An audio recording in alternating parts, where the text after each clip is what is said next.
গতকাল থেকে মালদার মোথাবাড়ির অবস্থা অত্যন্ত উদ্বেগপূর্ণ ছিল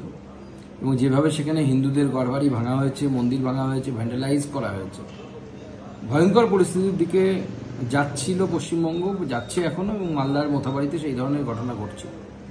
গতকাল রাত থেকে এই বিষয়টি নিয়ে আমরা চিন্তিত ছিলাম এবং আমি ব্যক্তিগতভাবে মাননীয় গভর্নরের সাথে কথা বলি, সিবি আনন্দ বোসের সাথে কথা বলি,